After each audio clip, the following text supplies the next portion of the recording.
Olá, amigos do Notícias Agrícolas, no ar mais um boletim, agora para a gente trazer uma discussão importante aqui.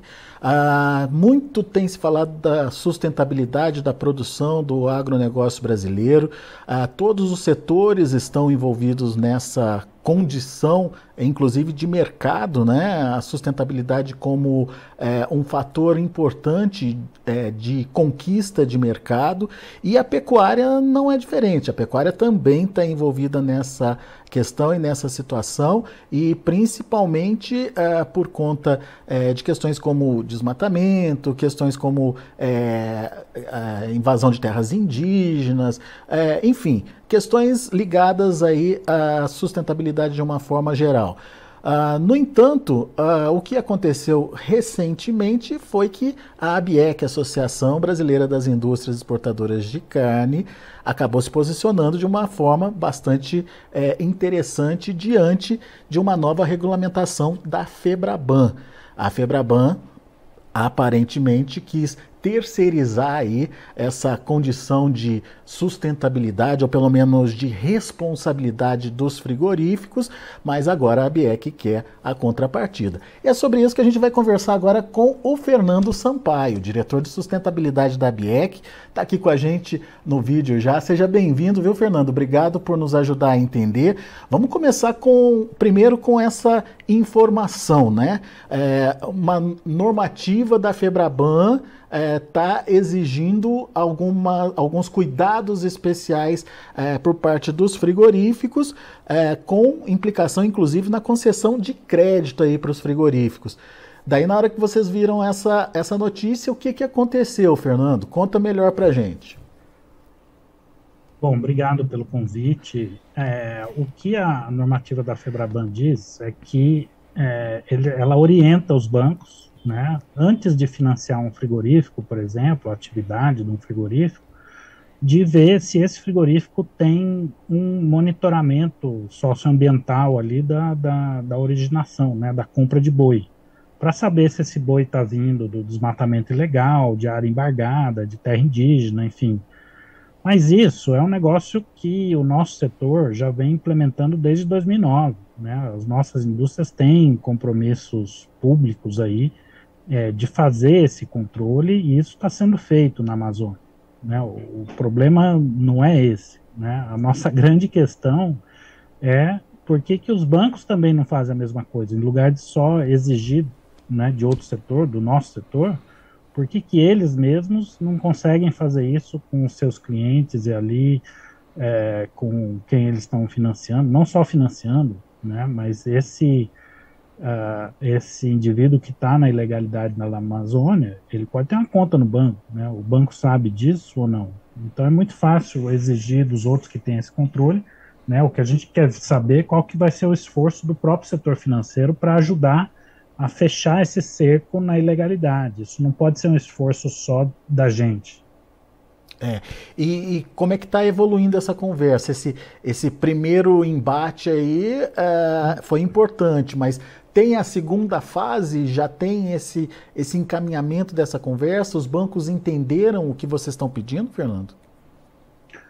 Bom, alguns bancos já fazem isso na concessão de crédito, né, na hora que vão financiar alguma atividade, essa análise de risco é feita, mas a gente acha que isso só não é suficiente, né? A gente está propondo cooperar com a FEBRABAN, não só para ver como é que vai ser implementada essa normativa deles com os frigoríficos, mas também para ajudar eles a entender como fazer esse trabalho que a gente já faz tempo, né? Então a gente está aberto aí a cooperar com a FEBRABAN com ideias, né, de como juntar forças para de fato enfrentar o problema e não só deixar na nossa mão aqui, né? Terceirizar o problema, né, Fernando? Exato. Agora, você falou sobre uma situação importante. Não é apenas travar o produtor rural, é buscar alternativas para que ele também possa se regularizar, né, no final das contas.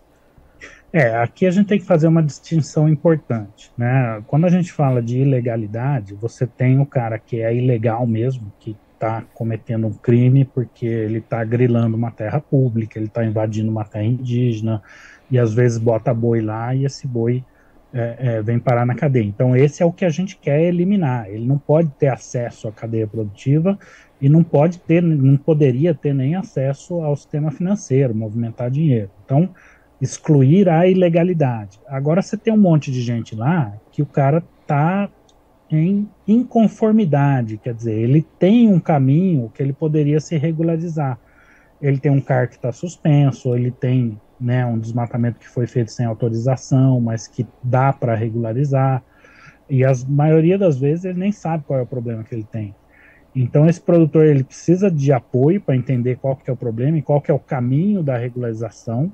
A gente tem feito isso, tem diversas iniciativas de frigorífico que dão essa assistência para ajudar esse produtor a se regularizar, mas também, na maior parte das vezes, ele precisa de financiamento para fazer essa transformação que ele precisa na propriedade dele, não só de adequação à legislação, né, mas para a própria melhoria da produção dele. Então, a gente precisa financiar uma transição sustentável na Amazônia, e aí, de novo, tem um papel do setor financeiro, né? O que eles pretendem oferecer em termos de produtos financeiros para ajudar nessa transição, né? E que é outro debate que a gente precisa começar. Muito bom. Dada essa situação, a gente precisa entender qual é a realidade hoje da produção ou da pecuária brasileira, principalmente nessas áreas mais observadas, digamos assim, né? Recentemente teve essa aprovação na União Europeia do impedimento de compra de produtos, e a pecuária brasileira está incluída nesse questionamento de produtos de áreas desmatadas. Tá tudo certo, Fernando? Ou pelo menos as indústrias elas têm o pleno controle para definir os fornecedores aí da cadeia? Olha, como eu te falei, a gente já está fazendo isso há algum tempo, né? Então, o que a gente faz é pegar as informações desses fornecedores e cruzar uma série de bancos de dados de informação de satélite, do desmatamento, do CAR, enfim, a lista do IBAMA, a lista do Ministério do Trabalho. Então, isso a gente já faz. Qual que é o grande desafio, né? Eu consigo monitorar o cara que me vende boi, que é o meu fornecedor direto. Eu não sei o que aconteceu para trás dele, na recria, na cria, em outros elos da cadeia, né? Então a gente precisa avançar também em ferramentas de rastreabilidade, ou seja, eu preciso ter a informação do trânsito do boi, por onde ele passou, né? E aí para eu conseguir monitorar não só esse direto, mas o indireto também. Então essa é uma discussão que a gente está tendo com o governo, né? De ferramentas que precisam ser feitas para a gente conseguir fazer esse controle. E com a União Europeia, a nossa produção para lá, ela já é rastreada, já é segregada num certo ponto, mas a gente vai ter que avançar também, né? Mas é um caminho sem volta, assim, isso é fundamental tanto para acesso ao mercado como para acesso a investimentos. A gente vai ter que ampliar essa discussão da rastreabilidade no Brasil. Agora, isso é um problema concentrado na região amazônica, Fernando, ou é para todo o Brasil? Não, a Amazônia é o foco, né? Porque é onde você tem mais risco, né? Você tem uma atividade pecuária muito forte, né? E o que acontece? Se você olhar para a pecuária hoje no Brasil, a pecuária, na verdade, está encolhendo, né? A gente está produzindo mais, usando menos área. A área de pastagem vem encolhendo.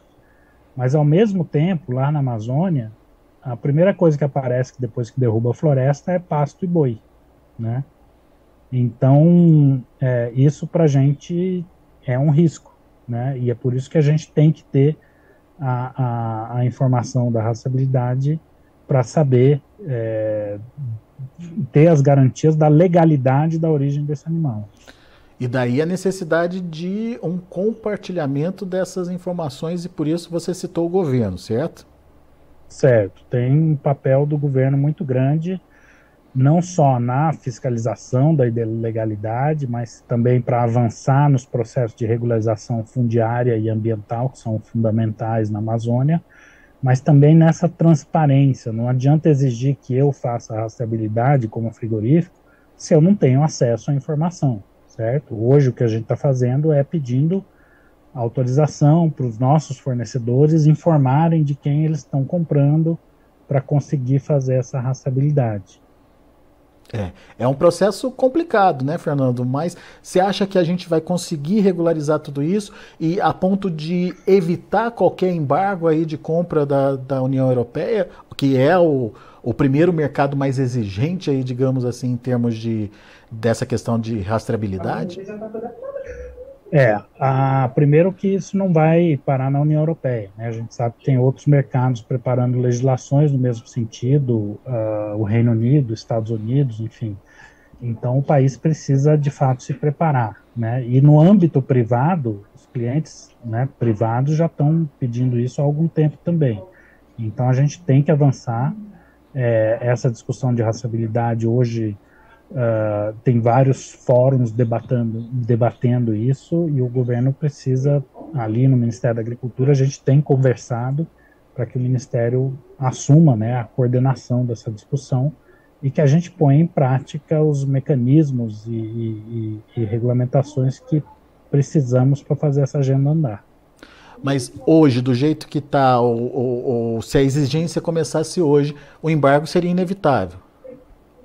Não tem como provar tudo ou ter uma transparência total do que está sendo produzido. Olha, no caso da Europa, como a produção que a gente tem, de certa forma, ela já é segregada, né? Você já tem as fazendas que são aprovadas para exportar para a Europa, não seria tão complicado a gente conseguir dar esse passo a mais de ter uma rastreabilidade completa e garantir que não tem desmatamento. Eu acho que é possível a gente avançar isso antes da regulamentação lá entrar em vigor, né, que ainda tem um prazo aí de uns 18 meses para a gente fazer isso. Mas, como eu falei, não adianta, né, esse é um problema específico que a gente consegue resolver, mas a gente precisa avançar com essa discussão mais ampla também. Muito bem. Temos aí uma situação, então, pela frente, mas vai ser superada, então, Fernando, pelo que eu estou entendendo. Sim, eu acho que existe um momento hoje, né, a própria CNA, a Confederação Nacional da Agricultura, fez uma proposta para que a gente avance com a rastreabilidade individual, né, do boi. Se a gente olhar na pecuária hoje, a pecuária mais moderna, né, todas essas fazendas já identificam os animais individualmente por questões de gestão dentro da propriedade, né? Então, assim, o brinco deixou de ser o problema. Agora, como é que a gente avança, né, para, de fato, ter a informação da rastreabilidade, né? Mas eu acho que a gente está num bom momento para avançar com isso no país. A partir dos obstáculos, a gente vai conseguindo aí fazer as superações aí desses obstáculos, né? Exato. Muito bom. Fernando Sampaio, meu caro, muito obrigado, viu, pela disponibilidade de estar aqui com a gente e nos ajudar a entender um pouquinho mais do que está acontecendo aí nesse mercado. E principalmente ajudar a entender ou ajudar a motivar outros setores também a participar desse processo, como é o caso de agora o setor bancário, que também participe desse processo, né, Fernando? Obrigado aí pela dica e parabéns pelo trabalho de vocês aí na ABIEC. Obrigado, estamos à disposição aqui. Valeu, Fernando. Um abraço para você e até a próxima. Tá aí, Fernando Sampaio, diretor de sustentabilidade da ABIEC, contando um pouquinho mais para a gente sobre esse impasse, né, que surgiu a partir de uma exigência do setor bancário, da FEBRABAN, que fica em cima só dos frigoríficos. O que a ABIEC quer é que o setor também participe desse processo e principalmente puna aqueles que de fato estão agindo de forma ilegal e manchando a imagem da exportação de carnes do Brasil.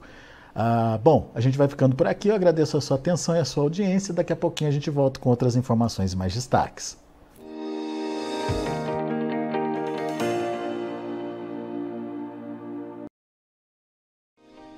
Se inscreva em nossas mídias sociais. No Facebook, Notícias Agrícolas. No Instagram, @Notícias Agrícolas. E em nosso Twitter, @Norteagri. E para não perder nenhum vídeo, não se esqueça de nos acompanhar no YouTube e na Twitch, Notícias Agrícolas Oficial.